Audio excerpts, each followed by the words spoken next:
Qué tal amigos? ¿Qué tal? Muy buenas tardes. Bienvenidos a su programa Voces del Periodista, este programa que es de ustedes y para ustedes a través de las frecuencias de ABC Radio, las 760 de AM de Organización Editorial Mexicana, en donde somos sonido original. Gracias también a quienes nos transmiten de manera diferida, Grupo Radio Turquesa, La Joya del Sureste, a las frecuencias de La Pantera en la frontera norte, por supuesto a Radio La Nueva República. Nuestro hashtag es Voces del Periodista. Queridos amigos, tendremos un programa variado, ya lo escucharán ustedes, y bueno, por lo pronto yo quiero agradecer enormemente el poder hacer el enlace con el director de delegaciones del Club de Periodistas de México, el licenciado Uriel Rosas Martínez. Y bueno, ustedes lo saben, hemos comentado en el estado de Veracruz. En ese bellísimo estado tenemos 23 subdelegaciones. Y bueno, pues por supuesto que el presidente de la delegación del estado está al pendiente de nuestra muy querida María Elena, pues que ha sido Ferral Hernández, por supuesto, que ha sido atacada el día de hoy, hace aproximadamente 2 horas, un poquitito más de 2 horas. Uriel, querido, gracias por el enlace, y tenemos toda esta preocupación, ocupación y exigencia, digamos. Pero antes que nada, yo te escucho totalmente lamentable. Yo te pediría, hay una carta que firmas y con copia para, obviamente, el Comité Nacional, ya la tornamos al Internacional, y también pones la copia, se la diriges al señor presidente Andrés Manuel López Obrador, al ingeniero Cuitlahua García Jiménez, gobernador del estado, y también con copia para tu servidora, pero sobre todo para Alejandro Gertz Manero, Alfonso Durazo Montaño, y bueno, pues yo quiero escucharte, mi querido Uriel Rosas Martínez, un abrazo, y que nos informes en la situación de salud y todo lo que nos puedas adelantar, ya que María Elena Ferral es una periodista realmente valiente, que desde hace muchos años y desde muy jovencita se ha enfrentado a cacicazgos en el estado de Veracruz. Precisamente por 2016 fue sumamente atacada nuevamente, que lo fue y lo ha sido de reiteradas maneras, porque es una persona con una solvencia y un interés en la sociedad, una prioridad a su trabajo extraordinaria, y bueno, pues ahora estamos lamentando todo esto, pero ¿qué nos puedes compartir, Uriel? Adelante. Pues esta, ahora sí, lamentable noticia, ¿no?, de la compañera María Elena Ferral, que fue eso de las 2 de la tarde, cuando se dirigía a su automóvil en la calle Francisco Javier Mina, en pleno centro de la ciudad de Papantla. Fue agredida a balazos, al menos 3 impactos de bala. La agresión ocurrió alrededor de las 14 horas, Celeste, cuando, según reportes, personas a bordo de una motocicleta pasaron y dispararon en repetidas ocasiones contra la compañera periodista. Al menos 8 cartuchos quedaron repercutidos en la calle. Corporaciones policíacas y acordonaron el sitio de la agresión, pero bueno, ahorita está siendo intervenida en el hospital regional del municipio, y pues esperamos que todo salga bien, ¿no? Nos informan ya de la Secretaría de Salud, hemos estado al tanto, le pedimos la intervención del señor secretario, y ya dio instrucciones al director del hospital regional para que él mismo interviniera y vieran, ojalá, esperemos que todo salga bien, Celeste. Esperemos. Nuestra compañera periodista pues recibió el Premio Nacional de Periodismo en la edición número 35. Ella es una reportera, una periodista de mucha batalla, de esas gentes que les gusta trabajar todavía de manera honesta, que son ahora sí, que han dado ahora sí las noticias de alto nivel, y que gente muy limpia, de una limpia trayectoria. Exactamente, yo quiero nada más compartir cómo don Antonio Sáenz de Miera, nuestro fundador, la quería, la admiraba siendo una jovencita, una muy jovencita periodista, desde aquel entonces y desde sus inicios, con un valor civil realmente admirable, un amor a su tierra realmente admirable, y quiero subrayar que ella ha señalado casos de feminicidios, pero sobre todo casos de abuso de cacicazgos, de abusos del poder, y entonces la han amenazado. Hay quien incluso se llenaba la boca, un exfuncionario o un ex candidato de un partido que no está hoy en el poder, que la mandó a amenazar no solamente directamente a ella, incluso con compañeros periodistas para que le dijeran que la iban a matar. Hay que estar alerta en todo esto y que esperemos que su salud pues mejore. Le dieron al parecer 3 balazos que dieron en su cuerpo y uno de ellos en los pulmones, y estamos muy preocupados, pero también esperando realmente, pidiendo a Dios que todo salga, que su salud se mantenga y se fortalezca. Así es, Celeste. Ya todas las delegaciones están enviando telegramas de protesta por esta situación y estamos pidiendo ahora sí la intervención del gobierno federal y estatal para que se investigue y se llegue a fondo sobre esta situación, porque recientemente hemos tenido ya otros también casos como el de Actopan, un compañero periodista de Actopan que también fue asesinado y que ya, bueno, ahí salieron las investigaciones a flote y esperemos que aquí también se haga justicia y se investigue a los responsables de este atentado. Exactamente, Uriel. Tú mandas una carta que ya circula en todas las delegaciones, incluso a nivel internacional. Yo te pediría de favor si puedes darle lectura para nuestros queridos amigos radioescuchas. Sí, a nombre del Consejo del Club de Periodistas de México, nos permitimos solicitar su intervención en apoyo a los periodistas Marilena Peralta Hernández, que fue agredida en la tarde este lunes 30 de marzo en Papantla, Veracruz. La sociedad veracruzana y de forma especial el gremio periodístico exigimos el respeto hacia los periodistas y el derecho a la información y la libertad de expresión. Condenamos este terrible acontecimiento y solicitamos todo el peso de la ley en contra de los responsables de tales agresiones. De forma solidaria nos unimos a voces de protesta y exhortamos a las autoridades federales y estatales para que ofrezcan garantías de seguridad a la libertad de prensa y solicitamos un trato digno para los trabajadores de la información y el total respeto al ejercicio periodístico. Necesitamos urgentemente un alto a la violencia en contra de la prensa. Atentamente, Uriel Rosas, presidente de la Delegación de Veracruz y coordinador nacional de las delegaciones, con copia a Celeste Sánchez Miera del Comité Ejecutivo Nacional, Alfonso Durazo. Fiscal General de la República, Alfonso Durazo Montaño, secretario de Seguridad y Protección Ciudadana. Sí, lo comenté porque se fue el audio. Yo te agradezco por el esfuerzo que estás haciendo ahorita. Sabemos que no están muy bien las líneas, pero por el enlace, ¿cómo va? ¿Qué te han dicho sobre tu salud? Se pidió en un principio donadores de sangre, nosotros así es, también lo compartimos. Nos habló su hija para explicarnos la situación, lo del acontecimiento, lo que había pasado, y ya nosotros como directivos aquí del Club de Periodistas hablamos con el secretario de Salud, que gentilmente atendió nuestra llamada y ordenó al señor director del Hospital Regional que intervinieran en este caso, que tomaran cartas en el asunto, y quedaron que en unas horas de avisarnos sobre su situación y de lo que estaremos informando, Celeste. Muchísimas gracias, Uriel. Eso más o menos en cuánto tiempo sabrás. Ella ahorita sigue en quirófano, ¿verdad? Así es, nosotros ya esperemos que unas 3 horas ya podamos informarte bien de todo cómo van las cosas. Obviamente esta es una operación muy complicada, queridos amigos, y esperemos, sumamos todas nuestras fuerzas, nuestra energía, nuestras oraciones para que así sea. Créanme que ella es una periodista de estas de garra, de estas periodistas convencidas realmente de que un periodista debe de ser un servidor social.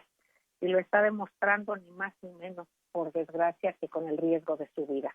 Mandamos un abrazo a todos los compañeros, Uriel querido, y a la familia especialmente, pero además, por favor, estamos aquí al pendiente, aquí atentos, y en todo lo que se pueda necesitar. También sabemos que desde acá, desde su casa, Organización Editorial Mexicana, ella colaboradora en el Diario de Jalapa y en diversos medios, bueno, pues aquí se ha manifestado también de manera oficial Organización Editorial Mexicana, y bueno, pues así lo han manifestado. por supuesto estamos unidos en ellos, y también nosotros como Club de Periodistas de México, como Fundación Antonio Sáenz de Miera, igualmente lo hacemos. Uriel, querido, algo más. Ojalá y que nos escuchen, bueno, que pedimos a través de Voces del Periodista, de que se les dé apoyo de seguridad, porque pues sí, la familia teme por su vida, y esperemos que así que todo se esclarezca. Ojalá se pueda tener seguridad en el mismo hospital, Uriel, querido. Así es, eso sí, porque esto está muy delicado. Qué bueno que lo comentes, y además el compromiso de que los periodistas hagamos que somos espejo, replicar y por qué causas qué causas ha estado investigando, que realmente se llegue al fondo. Gracias, Uriel. Gracias un abrazo. Por todo el apoyo y tu generosidad. Al contrario, Uriel, querido. Seguimos en contacto, Uriel. Gracias, Celeste. Queridos amigos, un abrazote y vamos un corte, no tardamos. Gracias.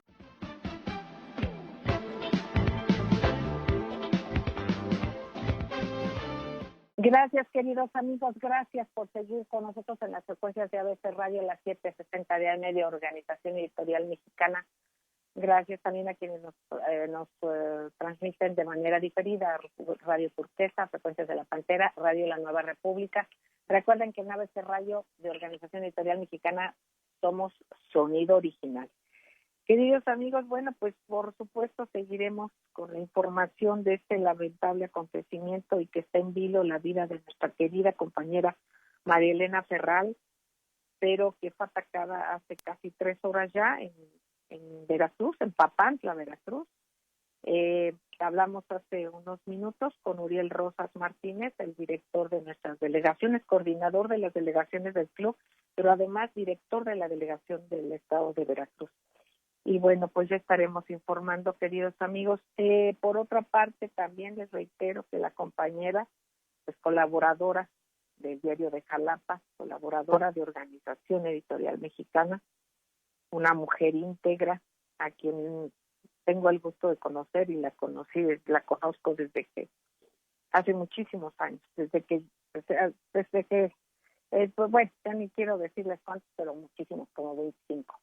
Queridos amigos, bueno, pues estamos con el maestro Benjamín Castro, @carta_robada, con él precisamente compartiendo sobre diversidad de temas.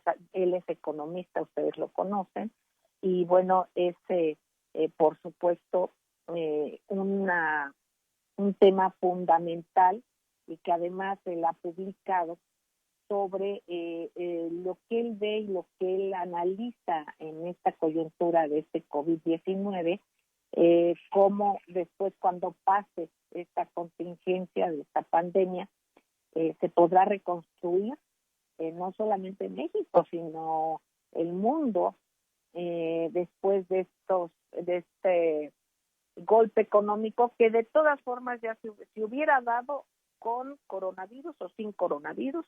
Pero ahora imagínense con lo que se le acentúa con esta problemática. Muy buenas tardes, maestro, lo escuchamos.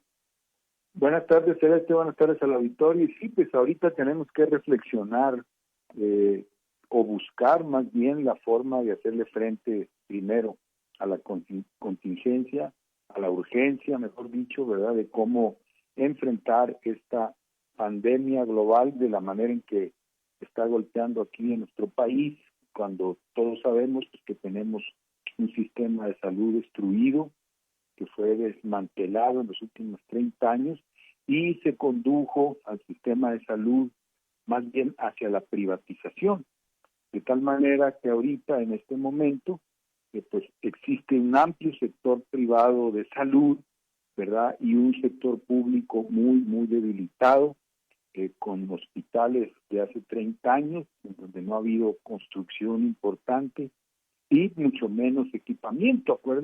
Debemos de acordarnos, que durante mucho tiempo, por ejemplo, el Seguro Social no contrató nuevos médicos.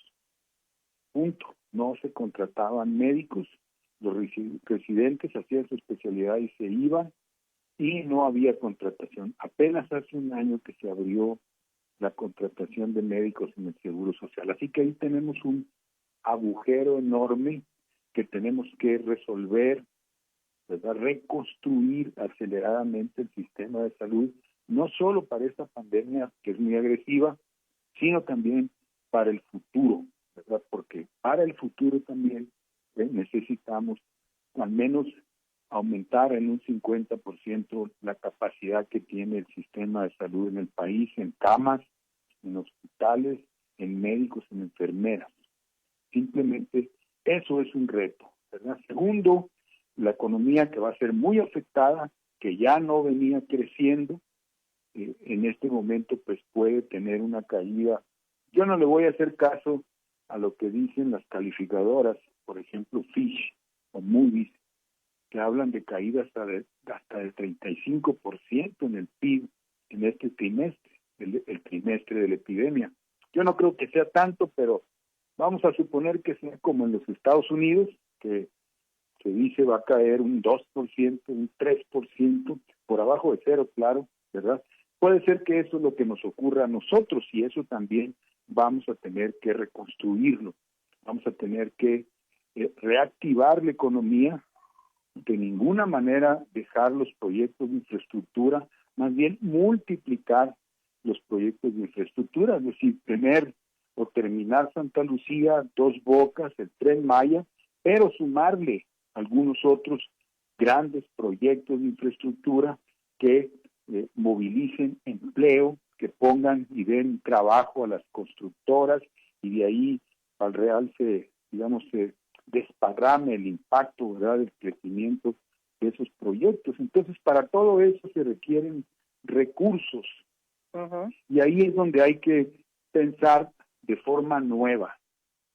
Tenemos que salirnos de la prisión en que hemos estado bajo los lineamientos del sistema financiero que se estableció después del 71. Por ahí 1971, 75, que se dieron los golpes de Estado en Sudamérica, se impuso una reforma al sistema financiero que es el que nos ha hecho o nos ha dominado a nosotros y al mundo entero durante los últimos años, 30 años, ¿verdad? Entonces ahora ese sistema se derrumbó. Esa es la buena noticia en medio de esta catástrofe. No se puede abrir Wall Street porque se derrumba. Es decir, todos los días tuvieron que cerrar 3 días las bolsas en el mundo porque aquella burbuja enorme se desinfló. Exacto. Entonces, eso es importantísimo verlo, maestro. Si fuera la fortaleza, o tuviesen la fortaleza que nos decían, llenándose la boca de solvencia para poder dictar ese recorte a los sectores de educación, de salud, en fin, todo lo que ya sabemos, pues nos damos cuenta que con qué solvencia lo decían, sí, y nos estamos dando cuenta. Eso yo creo que está quitando la careta a todos aquellos que hablaban maravillas de ese sistema depredador, maestro. Así es, y creo que podemos con confianza aceptar. Yo recomendaría al gobierno del presidente López Obrador tomar muy en cuenta la propuesta del CELAC, este Centro de Estudios de Geopolítica que encabeza Rafael Correa, el expresidente de Ecuador, donde también está Dilma Rousseff, la que fuera presidenta de Brasil, y hay otros expresidentes de acá del sur, ¿verdad?, del continente, y ellos están diciendo que la banca y el Fondo Monetario pues deben de darle a México y a todos los demás países una moratoria de 2 años, ¿verdad? Claro, la gente diría, pero ¿cómo se va a dejar de pagar la deuda a los bancos, ¿verdad? Hay que decir, esto es muy importante, que si México tuviera una suspensión del pago de intereses, por ejemplo, y de todo el servicio de la deuda, y se liberara de la prisión de tener que tener esas reservas internacionales tan abultadas y todos esos fondos de estabilización que tienen miles y miles de millones de pesos que no se pueden tocar, México podría disponer al menos de 1.6 billones de pesos en esos 2 años para impulsar el crecimiento, para atender las necesidades que va a dejar la epidemia o que está demandando la epidemia ya en este momento, como mencionaba, en hospitales, médicos, equipo, etcétera. 1.6 billones que no son nada, pero absolutamente nada, frente a los 5 billones de dólares, no de pesos, billones de dólares que se le ha metido a la banca norteamericana en el llamado alivio cuantitativo, que es dinero regalado, dinero público, dinero de los contribuyentes, que en los Estados Unidos se les ha dado. Y les acaban de dar en el paquete que aprobó el Senado a Trump hace unos días, de 2.2 billones, ahí van 450,000 millones, que vienen siendo acá, pues estamos hablando de unos 20 billones de pesos, ¿verdad? Que son simple y sencillamente dinero regalado, dinero del pueblo norteamericano, que se le inyecta a los bancos, ¿verdad? Son cantidades que simple y sencillamente no son, es decir, lo que pudiera México dejar de pagar por esa moratoria de 2 años, no es nada. Además, a bancos que están bien surtidos, que no les va a afectar para nada que México o todo el continente pospongan los pagos 2 años, y sí permitiría acá con nosotros una verdadera recuperación y una oportunidad de dar un salto adelante en términos y además de infraestructura. por un interés general, maestro, porque si no fuéramos una lógica, que en estos casos y ante estas instituciones luego la lógica no es precisamente lo que prevalece, pero sin embargo, y pensándolo en buenas formas, en buena lista, bueno, pues si se diera esa moratoria por una lógica, no solamente México, otros países se fortalecerían su economía y de esa manera podrían mejor pagar las deudas. Aquí lo que sucede es que muchas veces no les conviene que se paguen más las deudas, sino ahorcar más a los países. Pero acá ojalá, y ante la evidencia enorme y generalizada, que se llegue a esta consideración que ha propuesto el expresidente Rafael Correa en este organismo de la CELAC, ojalá, y así puedan plantearlo diferentes países, y seguramente van a pagar, y a todo el mundo le va a convenir más, a los banqueros, a esos grandes grupos, y bueno, que de alguna manera pues se viese un nivel de humanidad y de lógica que no les ha caracterizado hasta ahora, ¿no? Así es mucho dinero lo que se les está dando y se les ha venido dando a todos los grandes bancos, los llamados bancos sistémicos, que son precisamente a los que México les debe, tanto su deuda externa como su deuda interna, porque pues como ya están aquí, todos los bancos ya son de aquí, son extranjeros pero están y operan aquí, tienen la deuda interna también. Entonces estamos hablando de que a ellos en este momento se les está entregando dinero público de sus países para sacarlos a flote, para sacarlos de su propia bancarrota, y entonces en esas condiciones América Latina puede decir con mucha justicia, ¿verdad? Primero el pueblo, como lo acaba de decir el presidente Alberto Fernández en Argentina, ¿verdad? Maestro, ya nos vamos al corte porque ya nos pasamos. Sí. Creo que ya nos estamos pasando. Sí, vamos a un corte y regresamos. Gracias.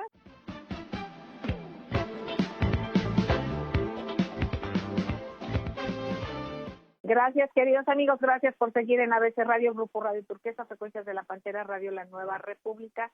Hemos escuchado al maestro Benjamín Castro en el bloque anterior hablando sobre esta propuesta de la CELAC sobre el que se pudiera retrasar 2 años o condonar 2 años del servicio de la deuda pues a los países latinoamericanos, o a quienes a quienes forman parte de la CELAC. Por lo pronto son quienes están haciendo esta propuesta.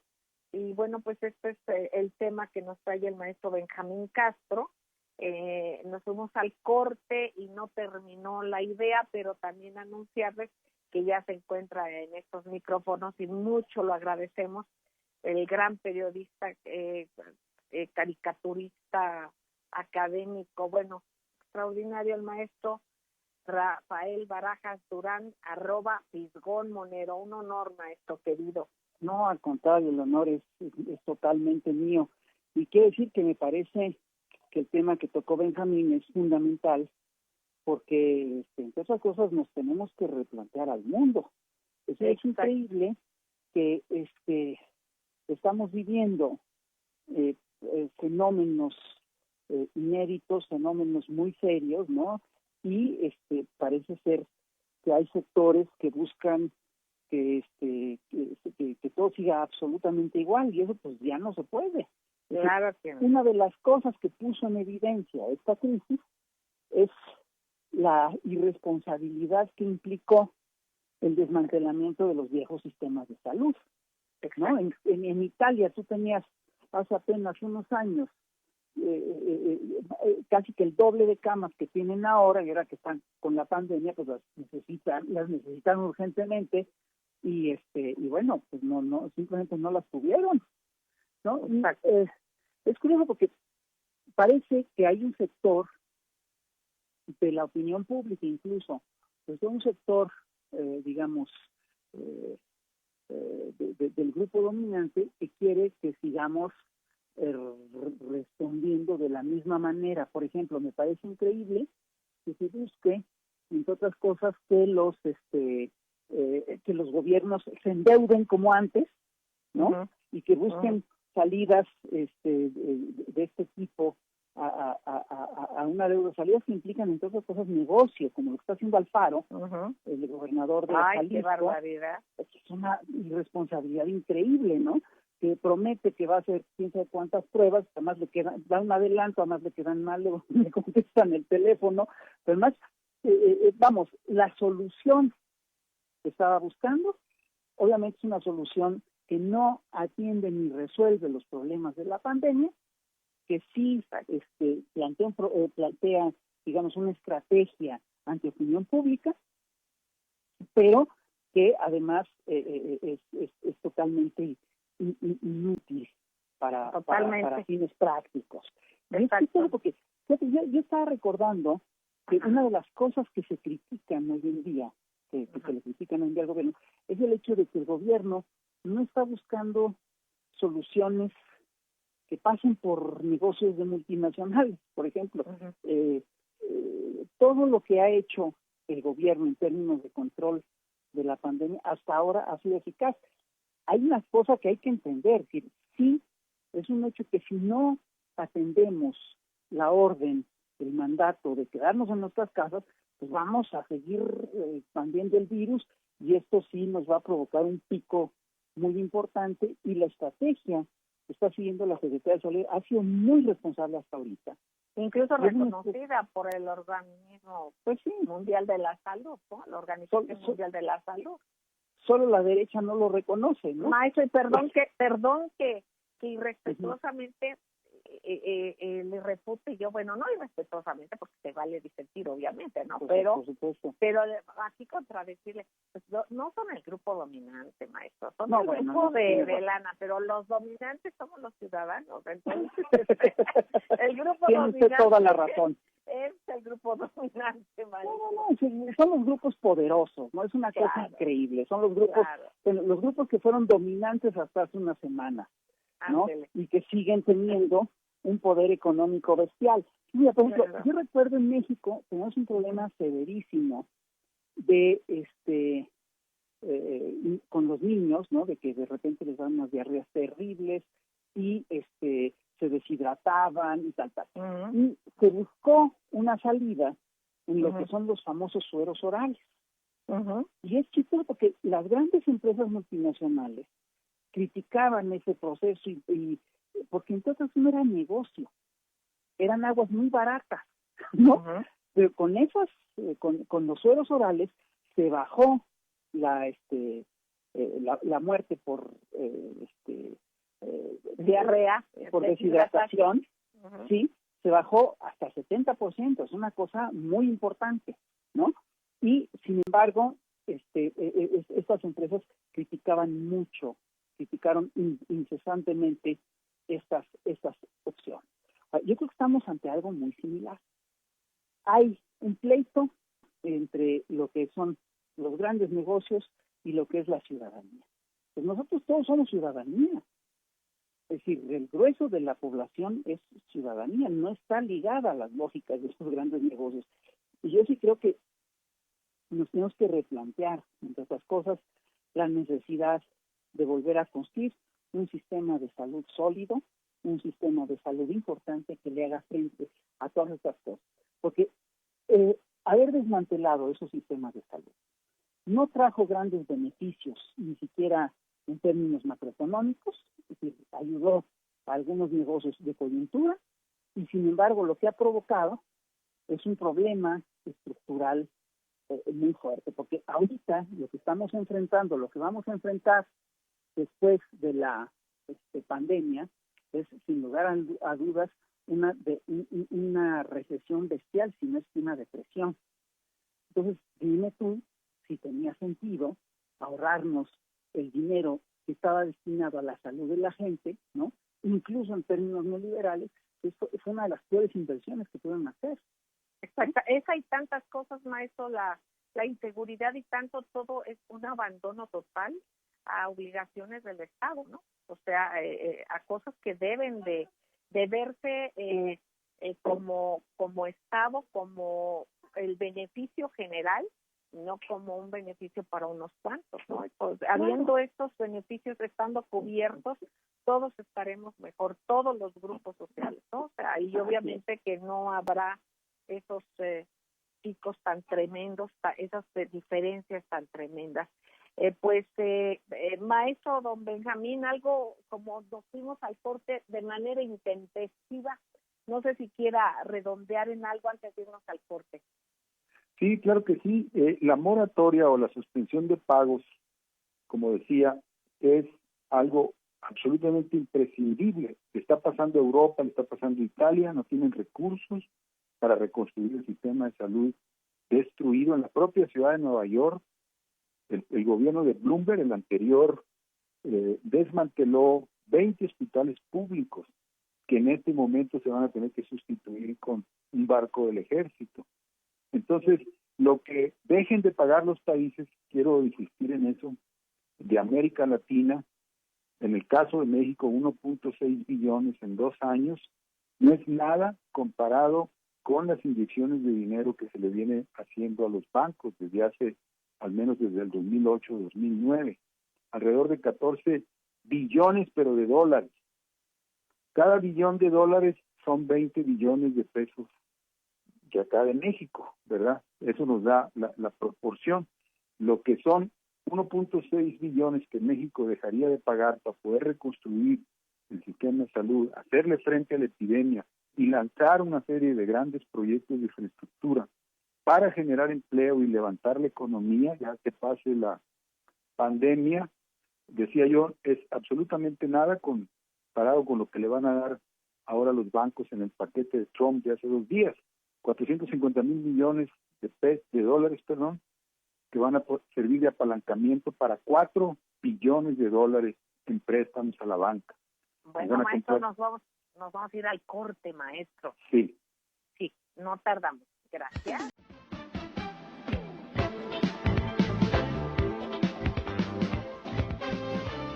Gracias, queridos amigos, gracias por seguir con nosotros en las frecuencias de ABC Radio, las 760 de AM de Organización Editorial Mexicana. Somos Sonido Original, también gracias a quienes nos transmiten de manera diferida, Radio Turquesa, las frecuencias de La Pantera, Radio La Nueva República, nuestro hashtag es Voces del Periodista. Queridos amigos, fíjense, nada más les comparto de rapidito cómo son las cosas en momentos difíciles y sin embargo se piensa en el pueblo de México habiendo no bajado el costo de la gasolina. Nada más les comparto que eché gasolina a un vehículo que pues nos funciona para movilizar pues cuando se requieren cosas así de urgencia o de los abuelitos o cosas así. Fíjense nada más que normalmente echábamos 500 pesos y ahora con 350 tuvimos. Entonces eso, por ejemplo, es algo que hay que tomar en cuenta porque es una nueva concepción de país, de cómo manejar la economía del país.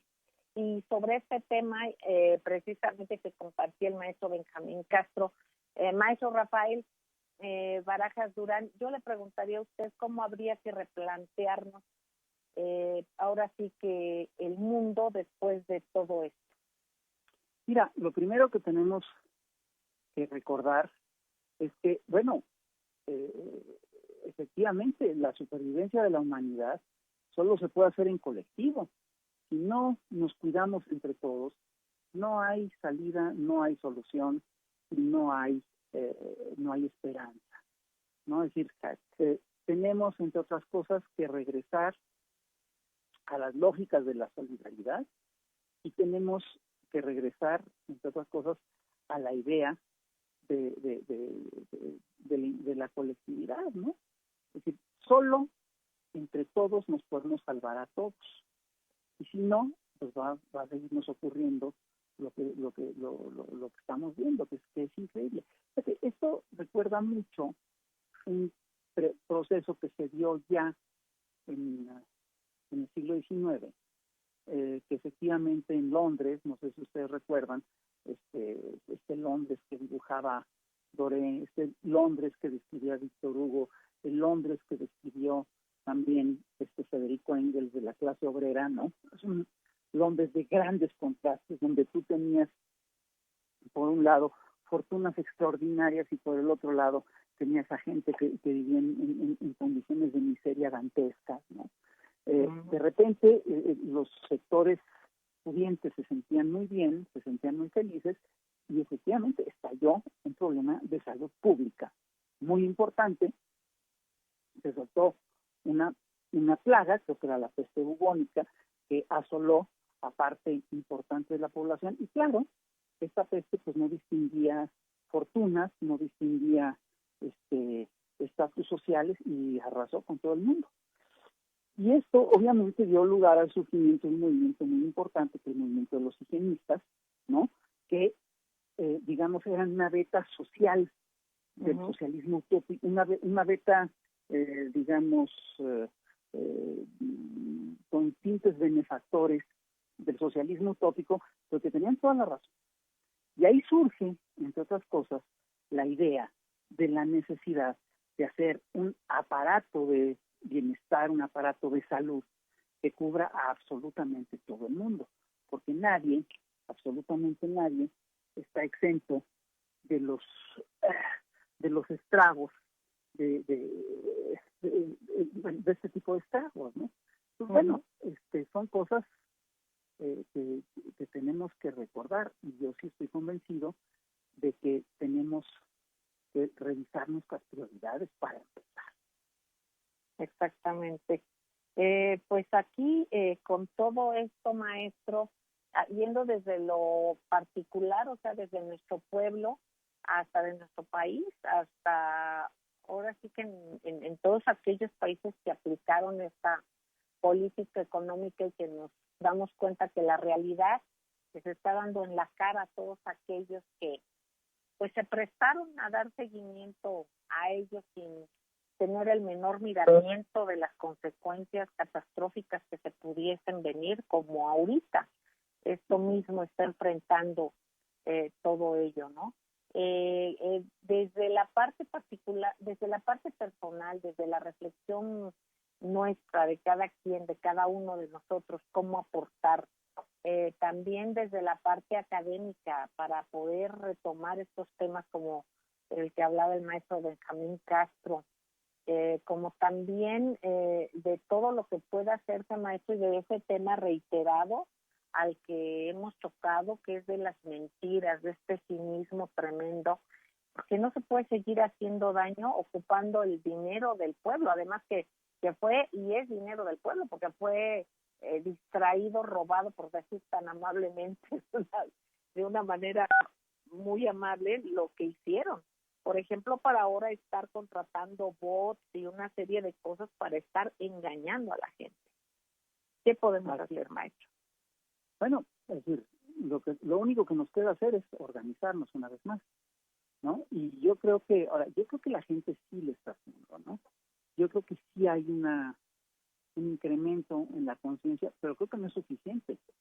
Tenemos que hacer un trabajo serio y tenemos que hacer una reflexión muy seria y muy profunda sobre el futuro de la humanidad, ¿no? Digo, eso era la filosofía. Yo recuerdo que en fechas recientes han incluso buscado quitar estas materias de la enseñanza pública cuando son materias fundamentales, ¿no? Es decir, ¿por qué quitar la filosofía de los de la matrícula básica, porque estorba, porque no es negocio, porque luego sale gente particularmente respondona y latosa, etcétera. Bueno, y sin embargo, yo creo que es una materia absolutamente fundamental. Por supuesto. Necesitamos volver, entre otras cosas, a reflexionar. Híjole. Sí, y yo quisiera agregar algo, y hay que tener un poco también de optimismo. Digo, no es que uno quiera ignorar lo que está pasando, pero hay que reconocer que las grandes ideas que la humanidad ha tenido o ha gestado se dieron en tiempos así de crisis. Siempre las crisis han sido con plagas, desmoronamientos financieros, la edad oscura pues de Europa con la peste bubónica, la bancarrota de los Bardi, los Perucci famosos, y de la corona inglesa. Y a partir de ahí surgen las grandes ideas, las ideas de la nación, las ideas también de salubridad, ¿verdad? Cómo combatir la plaga, en fin. Creo que estamos en un momento en donde la gente puede asimilar ideas profundas, más que en cualquier otro momento. Ahorita en que en donde verdaderamente está incluso nuestra vida amenazada, la gente puede pensar en ideas más atrevidas, digamos, más audaces, como esta de la moratoria, como esta de decirle a los bancos primero el pueblo, ¿verdad? Luego vemos si nos sobra para, ¿verdad? Al cabo que a ti ya tu país se está manteniendo y te está dando mucho dinero y nosotros necesitamos para los hospitales médicos, en fin, el equipo necesario y que nuestra economía no se destruya, ¿verdad? Entonces, creo que esa ya es una idea que puede asimilarse. No podemos volver al esquema. Hoy Carlos Ursúa, este señor, anda diciendo que hay que endeudarse y aumentar el déficit para poder enfrentar la plaga, ¿no? Que viene en lo universal. Entonces no podemos volver a lo mismo. Más de el mundo lo ya mismo, cambió, barbaridad, ¿no? Y se requiere una visión nueva. Por eso mismo estamos como estamos. Ahora sí, que por eso estamos como estamos, ¿no? O estamos como estábamos, como nos dejaron, pues, ¿no? Pero ya ahora hay que reducir, sí, maestro. No, la otra cosa que es muy interesante es que, de hecho, la idea de una moratoria de la deuda tampoco es nueva. Y, sin embargo, es curioso porque fue desechada como un acto de barbarie, como un acto de irresponsabilidad. Y si revisamos lo que nos ha costado mantener esa deuda, vamos a ver que nos ha salido como lumbre. Ha sido posiblemente el peor negocio de la historia de este país, ¿no? Ha sido una barbaridad lo que nos ha costado. Ya nos vamos, maestro. Perdón. Mantener esto, exactamente. Perdón, maestros queridos. No. Gracias, maestro Rafael Barajas Durán, @Pizrón Monero. Gracias, maestro Benjamín Castro, @Carta Robada. Gracias, Uriel Rosas Martínez. Bueno, y estamos al tanto de María Elena Ferral, nuestra querida compañera agredida, baleada el día de hoy en Papantla, Veracruz. Vamos a dar seguimiento. Nuestro abrazo solidario a todos los compañeros, muy directamente a su familia y a toda la gente que está arriesgando la vida por decir la verdad. Vamos, queridos amigos, a seguir en estas frecuencias porque aquí se escucha plural, aquí se escucha diverso y de eso se trata. Gracias.